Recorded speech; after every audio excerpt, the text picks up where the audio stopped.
कि 1911 में नवंबर महीने में तो बिहार को यानी बंगाल से अलग किया, जिसमें बिहार और उड़ीसा दोनों था, उसको अलग किया गया और पटना को ही उसकी राजधानी के बारे में निर्णय हुआ। लेकिन ये तय हुआ कि आखिरकार इसको हम कब से बिहार दिवस मनाएं। तो अनेक विषय थे, कब गवर्नर आ गए, कब क्या हुआ, नोटिफाई हुआ। तो इन सब चीज़ों पर गौर करते हुए हम लोगों को यही लगा कि देखिए, जिस दिन अंग्रेज़ों का राज था उन लोगों ने बिहार को एक अलग प्रांत के रूप में नोटिफाई किया, उसी को हम लोग बिहार दिवस माने। और ये काम 22 मार्च 1912 को किया गया था। तो इसलिए हम लोगों ने 22 मार्च को ही बिहार दिवस के रूप में मनाना शुरू किया। और इस पर चर्चा तो पहले से कई सालों से हो रही थी, लेकिन 2010 से एक कार्यक्रम का, अच्छे खासे कार्यक्रम की शुरुआत की गई और गांधी मैदान के माध्यम से हम लोगों ने ये सब काम काफ़ी कुछ शुरू किया, बड़े पैमाने पर काम किया गया। और जब 100 साल का समय आया 2012, चूँकि 1912 में ये नोटिफाइड हुआ था 22 मार्च को, तो उस दिन क्या भव्य कार्यक्रम हुआ, कितनी चीज़ों का निर्णय हुआ। आज जो राज्य गीत, और इसके बारे में हमारे उप मुख्यमंत्री जी ठीक कह रहे हैं, ये पहले से ही डिसाइडेड है कि जो हमारा राज्य गीत है इसको हम खास कार्यक्रमों में रखें।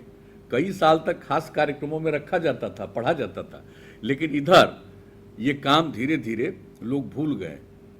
तो आपको जो आज उप मुख्यमंत्री जी दोबारा कह रहे हैं, ये पहले की बात है, तय है।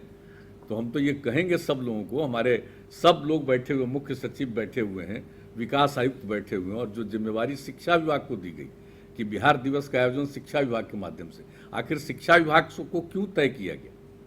वो इसलिए तय किया गया कि शिक्षा सबसे महत्वपूर्ण है, और पहले बिहार में शिक्षा थी, इन दिनों हम काफ़ी पीछे रहे।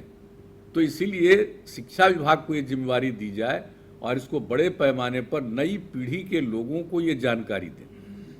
तो जब नई पीढ़ी के लोग, पुरुष और स्त्री, सब के सब लोगों को अगर इन सब चीज़ों का एहसास हो गया, जो पढ़े हैं, जो नहीं पढ़े हैं, उन सब लोगों के बीच में धीरे धीरे चर्चा हो जाएगी, तो सबके मन में एहसास होगा।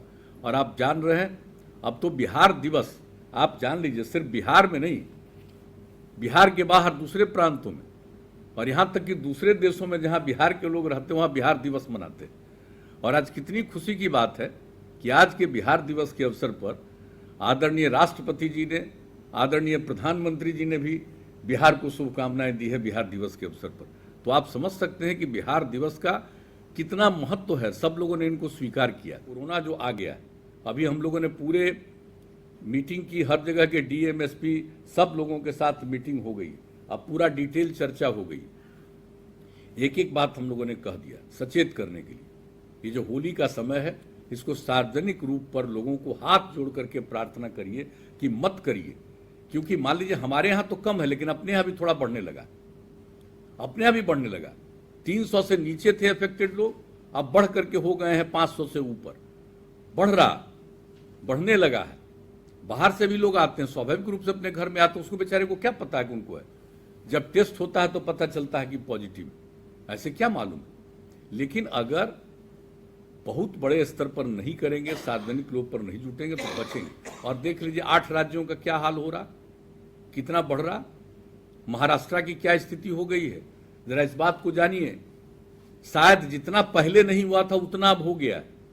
हमारे यहाँ तो बहुत कम है, हम लोगों ने बहुत नियंत्रित किया है, और जितना अफेक्टेड लोग भी कम है, मृत्यु होने वालों की संख्या भी कम हुई है, लेकिन मृत्यु तो हुई है लोगों की। अफेक्टेड तो हुए, प्रभावित तो हुए, लेकिन हम लोगों को तो लोगों को सचेत करना है, सजग करना है। इसलिए आज के इस अवसर पर हमने एक दिन तो पूरी मीटिंग कर दी है, इसमें और लोग भी, हम सब लोगों से आग्रह करेंगे कि सजग और सचेत रहिए।